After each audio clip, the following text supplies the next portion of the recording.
Le soir, quand tous dorment, les riches dans leurs chaudes couvertures, les pauvres sur les marches des boutiques ou sous les porches des palais, moi je ne dors pas.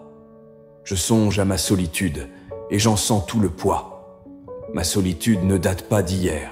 Je vois, au fond d'une impasse que le soleil ne visite jamais, un petit garçon de 6 ans dresser un piège pour attraper un moineau, mais le moineau ne vient jamais. Il désire tant ce petit moineau. Il ne le mangera pas, il ne le martyrisera pas. Il veut en faire son compagnon.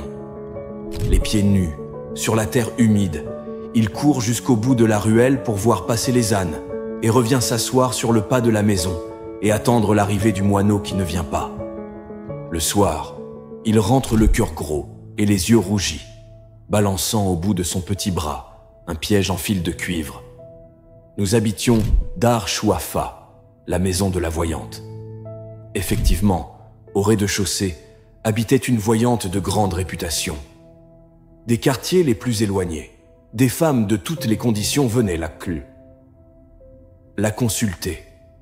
Elle était voyante et quelque peu sorcière. Adepte de la confrérie des Gnawa, gens de Guinée, elle s'offrait, une fois par mois, une séance de musique et de danse nègre. Des nuages de benjoin emplissaient beau la maison, et les crotales et les guimbris nous empêchèrent de dormir, toute la nuit. Je ne comprenais rien aux rituels compliqués qui se déroulaient au rez-de-chaussée. De notre fenêtre du 2e étage, je distinguais à travers la fumée des aromates les silhouettes gesticulées. Elles faisaient tinter leurs instruments bizarres. J'entendais des youyous.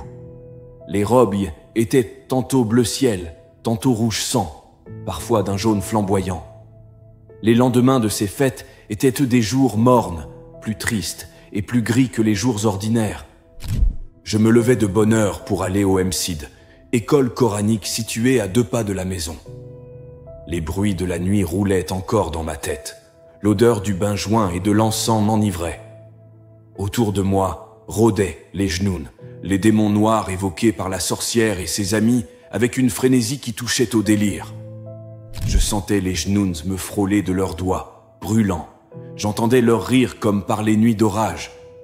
Mes index dans les oreilles, je criais les versets tracés sur ma planchette avec un accent de désespoir. Les 2 pièces du rez-de-chaussée étaient occupées par la chouafa principale locataire. Au 1er étage habitait Driss El Awad, sa femme Rahma et leur fille d'1 an plus âgée que moi. Elle s'appelait Zineb et je ne l'aimais pas. Toute cette famille disposait d'une seule pièce. Rahma faisait la cuisine sur le palier. Nous partagions avec Fatma Bziouya le 2e étage. Nos 2 fenêtres faisaient vis-à-vis et donnaient sur le patio. Un vieux patio dont les carreaux avaient donc depuis longtemps perdu leurs émaux de couleur et qui paraissait pavé de briques. Il était tous les jours lavé à grande eau et frotté au balai de Doum. Les Jnouns aimaient la propreté. Les clientes de la chouafa avaient, dès l'entrée, une bonne impression de netteté et de paix qui invitait à l'abandon, aux confidences, autant d'éléments qui aidaient la voyante à dévoiler plus sûrement l'avenir. Il n'y avait pas de clientes tous les jours. Aussi inexplicable que cela puisse paraître, il y avait la morte saison. On ne pouvait en prévoir l'époque. Brusquement, les femmes cessaient d'avoir recours à des filtres d'amour, se préoccupaient moins de leur avenir, ne se plaignaient plus de leur douleur des reins, des omoplates ou du ventre. Aucun démon ne les tourmentait. La chouafa choisissait ces quelques mois de trêve pour s'occuper de sa santé propre. Elle se découvrait des maux que sa science ne pouvait réduire. Les diables l'hallucinaient, se montraient exigeants quant à la couleur des cafetans, l'heure de les porter, les aromates qu'il fallait brûler dans telle ou telle circonstance. Et dans la pénombre de sa grande pièce tendue de cretonne, la chouafa gémissait, se plaignait, conjurait, se desséchait dans des nuages d'encens et de benjoin. J'avais peut-être 6 ans. Ma mémoire était une cire fraîche et les moindres événements s'y gravaient en images ineffaçables. Il me reste cet album pour égayer ma solitude, pour me prouver à moi-même que je ne suis pas encore mort. À 6 ans, j'étais seul, peut-être malheureux, Mais je n'avais aucun point de repère qui me permit d'appeler mon existence solitude ou malheur. Je n'étais ni heureux ni malheureux. J'étais un enfant seul. Cela, je le savais. Point farouche de nature, j'ébauchais de timides amitiés avec les bambins de l'école coranique, mais leur durée fut brève. Nous habitions des univers différents. J'avais un penchant pour le rêve. Le monde me paraissait un domaine fabuleux, une féerie grandiose où les sorcières entretenaient un commerce familier avec des puissances invisibles. Je désirais que l'invisible m'admît à participer à ces mystères. Mes petits camarades de l'école se contentaient du visible, surtout quand ce visible se concrétisait en sucreries d'un bleu céleste ou d'un rose de soleil couchant. Ils aimaient grignoter, sucer, mordre à pleines dents. Ils aimaient aussi jouer à la bataille, se prendre à la gorge avec des airs d'assassins, crier pour imiter la voix de leur père, s'insulter pour imiter les voisins, commander pour imiter le maître d'école. Moi, je ne voulais rien imiter, je voulais connaître. Abdallah, l'épicier, me raconta les exploits d'un roi magnifique qui vivait dans un pays de lumière, de fleurs et de parfums, par-delà les mers des ténèbres, par-delà la grande muraille. Et je désirais faire un pacte avec les puissances invisibles qui obéissaient aux sorcières afin qu'elles m'emmènent par-delà les mers des ténèbres et par-delà la grande muraille, vivre dans ce pays de lumière, de parfums et de fleurs. Mon père me parlait du paradis, mais pour y renaître, il fallait d'abord mourir. Mon père ajoutait que se tuer était un grand péché, un péché qui interdisait l'accès à ce royaume. Alors, je n'avais qu'une solution. Attendre de devenir un homme. Attendre de mourir pour renaître au bord du fleuve Salsabil. Attendre, c'est cela exister. À cette idée, je n'éprouvais certainement aucune frayeur. Je me réveillais le matin. Je faisais ce qu'on me disait de faire. Le soir, le soleil disparaissait et je revenais m'endormir pour recommencer le lendemain. Je savais qu'une journée s'ajoutait à une autre. Je savais que les jours faisaient des mois, que les mois devenaient des saisons et les saisons l'année. J'ai 6 ans. L'année prochaine, j'en aurai 7, et puis 8, 9 et 10. À 10 ans, on est presque un homme. À 10 ans, on parcourt seul tout le quartier. On discute avec les marchands. On sait écrire, au moins son nom. On peut consulter une voyante sur son avenir, apprendre des mots magiques, composer des talismans. En attendant, j'étais seul au milieu d'un grouillement de têtes rasées, de nez humides, dans un vertige de vocifération de versets sacrés. L'école était à la porte de Derb Nouala, le féqih, un grand maigre à barbe noire, dont les yeux lançaient constamment des flammes de colère, habitait la rue Giaf. Je connaissais cette rue.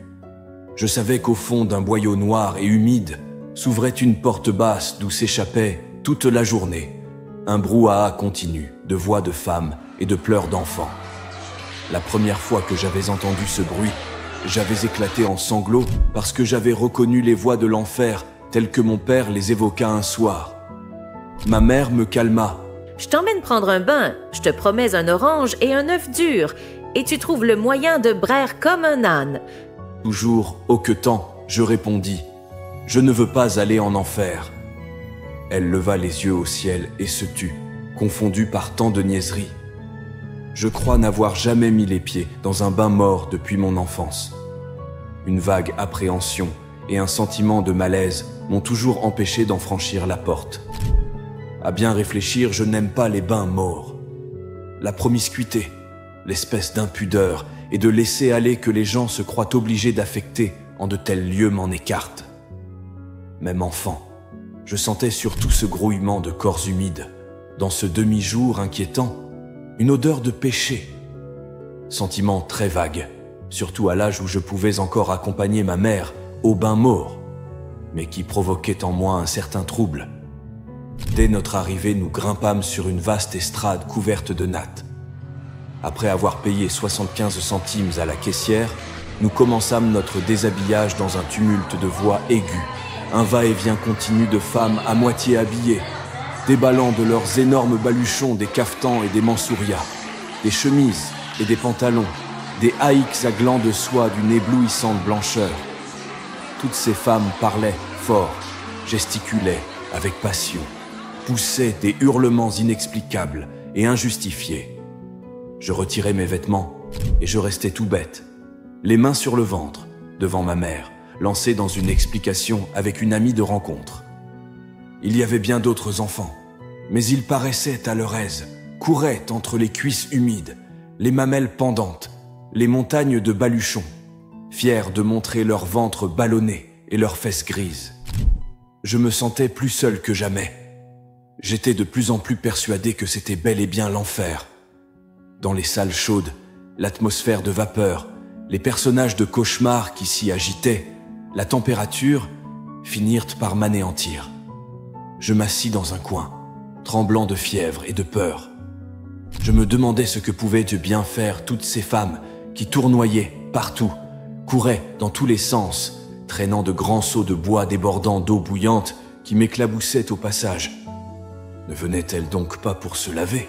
Il y en avait bien une ou deux qui tiraient sur leurs cheveux, assises, les jambes allongées, protestant d'une voix haute, mais les autres ne semblaient même pas s'apercevoir de leur présence et continuaient leurs éternels voyages avec leurs éternels seaux de bois.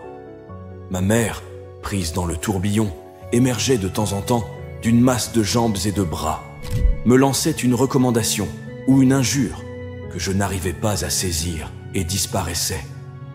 Devant moi, dans un seau vide, il y avait un peigne en corne, un gobelet de cuivre bien astiqué, des oranges et des œufs durs. Je pris timidement une orange, je l'épluchai, je la suçai pendant longtemps, le regard vague. Je sentais moins l'indécence de mon corps dans cette pénombre.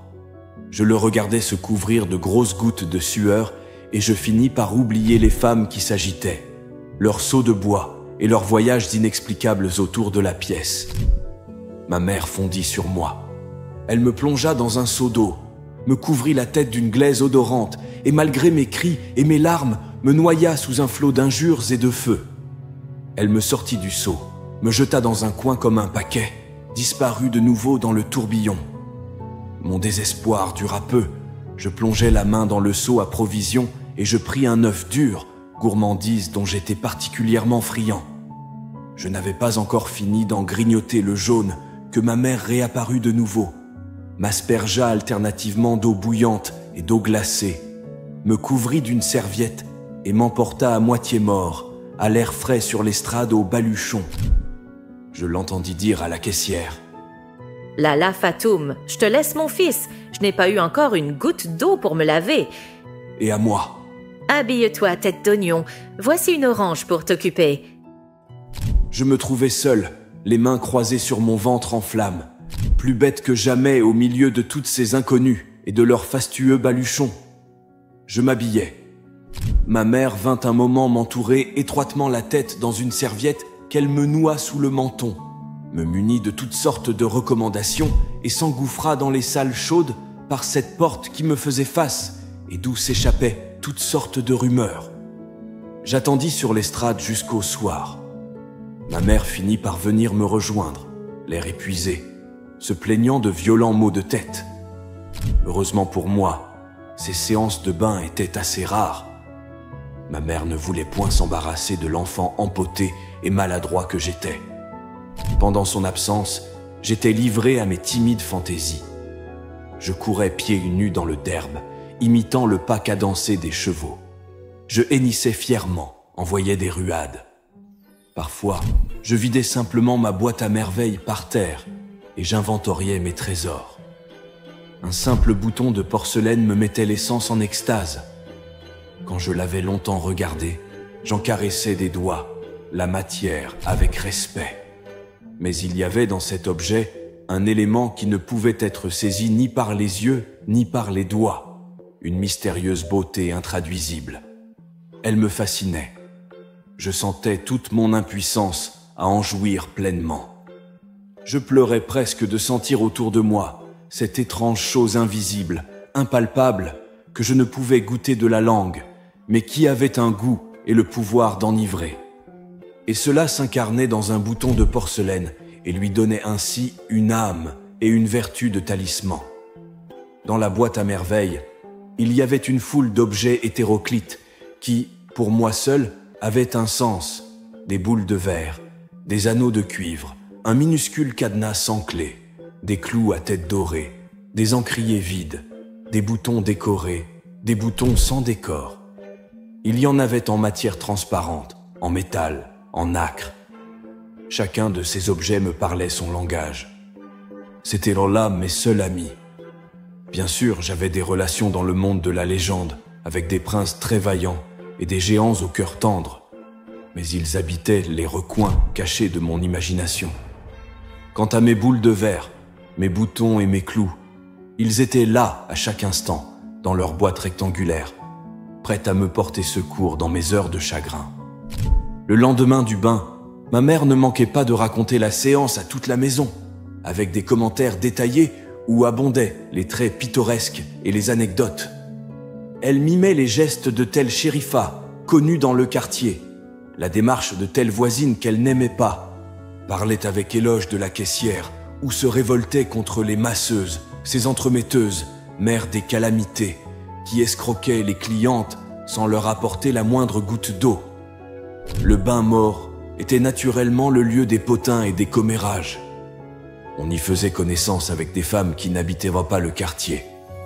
On y allait autant pour se purifier que pour se tenir au courant de ce qui se faisait, de ce qui se disait.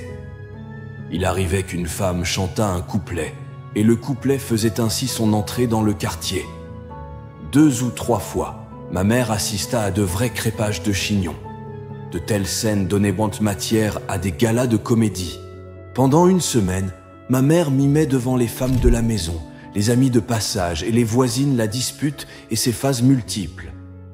On avait droit à un prologue suivi de la présentation des personnages, chacun avec sa silhouette particulière, ses difformités physiques, les caractéristiques de sa voix, de ses gestes et de son regard. On voyait naître le drame, on le voyait se développer, atteindre son paroxysme et finir dans les embrassades ou dans les larmes. Ma mère remportait auprès des voisines un gros succès. Je n'aimais pas beaucoup ces sortes d'exhibitions. L'excès de gaieté de ma mère était pour moi lié à de fâcheuses conséquences. Le matin, débordante d'enthousiasme, elle ne manquait jamais, le soir, de trouver quelques motifs de querelle ou de pleurs. Mon père rentrait toujours tard. Il nous trouvait rarement de bonne humeur. Il subissait presque toujours le récit d'un événement que ma mère se plaisait à peindre avec les couleurs les plus sombres. Quelquefois, un incident de mince importance prenait des proportions de catastrophe. Ainsi en faut-il quand Rahma eut l'idée néfaste de faire sa lessive un lundi. Il était établi que ce jour-là appartenait exclusivement à ma mère. De bonne heure, elle occupait le patio, l'encombrait d'auges de bois, de bidons qui servaient de lessiveuse, de seaux pour le rinçage et de paquets de linge sale.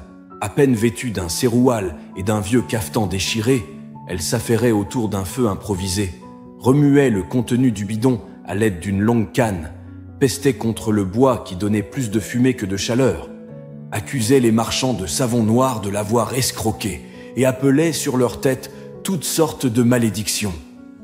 Le patio ne suffisait pas à son activité. Elle grimpait jusque sur la terrasse, tendait ses cordes, les soutenait à l'aide de perches de mûrier, redescendait brasser des nuages de mousse. Ce jour-là, ma mère m'expédiait à l'école avec, pour vêtements, une simple chemise sous ma djellaba. Le déjeuner était sacrifié. Je devais me contenter d'un quartier de pain enduit de beurre rance, accompagné de 3 olives. Notre chambre même perdait son visage habituel. Les matelas gisaient là, sans couverture. Les coussins n'avaient plus d'enveloppe et la fenêtre semblait nue sans son rideau semé de fleurettes rouges. La soirée était consacrée au pliage des vêtements. Ma mère prenait une chemise toute froissée et sentant le soleil, la déployait sur ses genoux, la regardait par transparence, la pliait, les manches à l'intérieur, avec application, presque avec gravité. Parfois, elle faisait une reprise. Elle n'aimait guère la couture, et moi-même, je préférais la voir tirer sur ses cardes ou tourner son rouet. L'aiguille, instrument particulièrement citadin, représentait à mes yeux un symbole de mollesse. Il était de tradition dans notre famille que le métier féminin noble par excellence consista à travailler la laine. Manier l'aiguille équivalait presque à un reniement. Nous étions fascis par accident, mais nous restions fidèles à nos origines montagnardes de seigneurs paysans. Ma mère ne manquait jamais d'évoquer ses origines lors des querelles avec les voisines. Elle osa même soutenir devant Rama que nous étions d'authentiques descendants du prophète. Il existe des papiers pour le prouver, des papiers gardés précieusement par l'imam de la mosquée de notre petite ville. Qui es-tu, toi, femme d'un fabricant de charrues, sans extraction, pour oser mettre ton linge, plein de poux, près du mien fraîchement lavé? Je sais ce que tu es, une mendiante d'entre les mendiantes, une domestique d'entre les domestiques, une va-nu-pied, crottée et pouilleuse, une lécheuse de plats qui ne mange jamais à sa faim. Et ton mari, parle-moi de cet être difforme, à la barbe rongée de mythes, qui sent l'écurie et braie comme un âne. Que dis-tu? En parler à ton mari? Est-ce que moi je crains ton mari? Qu'il vienne, je lui montrerai de quoi peut être capable une femme de noble origine. Quant à toi, arrête tes piaillements et ramasse tes hardes. Toutes les voisines témoigneront en ma faveur. Tu m'as provoqué. Je ne suis pas une petite fille pour me laisser insulter par une femme de ton espèce. De notre fenêtre du 2e étage, pâle d'angoisse et de peur, je suivais la scène, alors que ma mémoire d'enfant enregistrait les phrases violentes. Le soir, tout abruti de sommeil, j'entendis mon père monter l'escalier. Il entra selon son habitude, se dirigea vers son matelas posé à même le sol. Ma mère prépara le souper, posa la table ronde, le plat de ragoût et le pain. On sentait qu'elle boudait. Mon père se mit à manger sans poser de questions.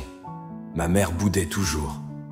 Puis elle éleva brusquement la voix et dit « Cela ne te fait rien à toi qu'on nous traîne dans boue, qu'on nous insulte, qu'on insulte nos nobles origines, nos ancêtres qui faisaient trembler les tribus. Cela ne te fait rien que les gens de basse extraction tentent de souiller par des paroles inconvenantes notre famille qui compte parmi ses morts des hommes courageux, des chefs, des saints et des savants. » Toujours silencieux, mon père continuait à manger. Ma mère recommença. « Oui, tout cela ne te fait rien. Que ta femme subisse tous les affronts, ton appétit n'en est pas affecté et tu manges comme à l'ordinaire. Moi, j'ai tellement de peine sur le cœur que je ne mangerai plus jamais de ma vie. » Ma mère, se cachant le visage dans ses 2 mains, poussa un long sanglot et se mit à pleurer à chaudes larmes. Elle gémissait, se lamentait, se donnait de grandes claques sur les cuisses, chantait sur un air monotone et combien triste tous les malheurs qui l'avaient frappée. Elle énumérait les insultes qu'elle avait reçues, les épithètes dont on l'avait gratifiée, recommençait intarissablement le panégyrique de ses ancêtres, qui, par la même occasion, se trouvaient offensés. Mon père, rassasié, but une gorgée d'eau, s'essuya la bouche, tira à lui un coussin pour s'accouder et demanda « Avec qui t'es-tu encore disputé ?» La phrase eut sur ma mère un effet magique. Elle cessa de pleurer, releva la tête et avec une explosion de fureur s'adressa à mon père. « Mais avec la gueuse du 1er étage, la femme du fabricant de charrues, cette dégoûtante créature a souillé mon linge propre avec ses guenilles qui sentent l'étable. Elle ne se lave jamais d'ordinaire, elle garde ses vêtements 3 mois. Mais pour provoquer une querelle, elle choisit le lundi, mon jour de lessive, pour sortir ses haillons. Tu connais ma patience, je cherche toujours à aplanir les difficultés, je ne me départis jamais de ma courtoisie coutumière. Je tiens cela de ma famille, nous sommes tous polis. Les gens qui nous provoquent par des paroles grossières perdent leur temps. Nous savons conserver notre calme et garder notre dignité. Il a fallu cette pouilleuse. » La voix de Rahma troua la nuit. « Pouilleuse? Moi? Entendez-vous, peuple des musulmans? La journée ne lui a pas suffi. Les hommes sont maintenant dans la maison et pourront témoigner devant Dieu qui de nous deux a dépassé les limites des convenances. Ce qui se passa après ne peut être décrit par des mots. Ce furent d'abord des cris aigus et prolongés, des vociférations, des sons sans suite et sans signification. Chacune des antagonistes, penchée hors de sa fenêtre, gesticulait dans le vide, crachait des injures que personne ne comprenait, s'arrachait les cheveux. Possédée du démon de la danse, elle faisait d'étranges contorsions. Voisins et voisines sortirent de leurs chambres et mêlèrent leurs cris aux cris des furies.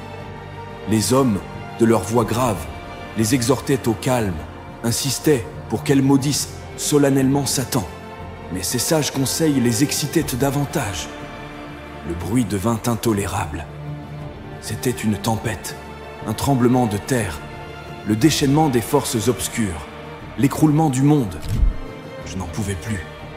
Mes oreilles étaient au supplice, mon cœur dans ma poitrine heurtait avec force les parois de sa cage. Les sanglots m'étouffèrent et j'écroulai aux pieds de ma mère, sans connaissance.